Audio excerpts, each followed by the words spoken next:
আসসালামু আলাইকুম বন্ধুরা, কেমন আছো সবাই? দেখো, আজকে একটা নতুন রেসিপি নিয়ে চলে আসলাম। সেটা হচ্ছে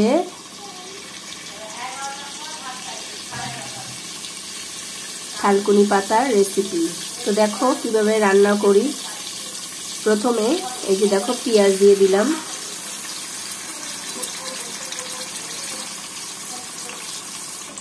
এই যে এখন দেখো একটু লবণ দিয়ে দেব,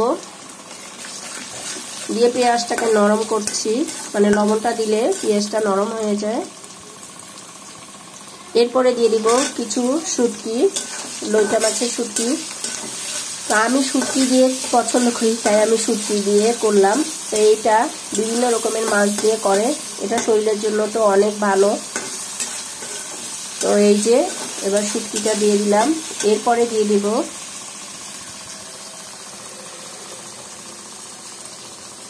রসুন, এরপরে দিয়ে দিব হলুদ, এরপরে দেবে অল্প পরিমাণে মরিচ, কারণ আমি কাঁচা মরিচ দেবো, এর জন্য অল্প দিলাম মরিচ, শুকনো মরিচের গুঁড়ো। সবগুলো একসাথে দিয়ে খুব ভালোভাবে কষিয়ে নিতে হবে শুটকির ঘ্রাণটা বের হওয়ার আগ পর্যন্ত। তো এই যে আমার কষানো শেষ। এরপরে দেখো চিকন চিকন করে আলু কেটে নিচ্ছি, এই যে এগুলো দিয়ে দেব।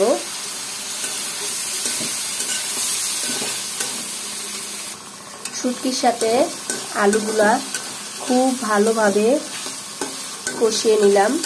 এখন আমি অল্প পরিমাণে এর মধ্যে পানি দিয়ে দেব।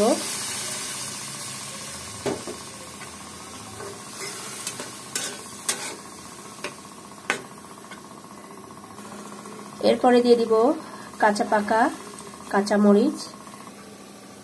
এই যে আলুগুলো একটু ফুটে উঠছে, এখন আমি দিয়ে দেব এই যে থালকুনি পাতাগুলো, এগুলো সব দিয়ে দেব। এখন এই যে সবগুলো থালকুনি পাতা দিয়ে দিয়েছি।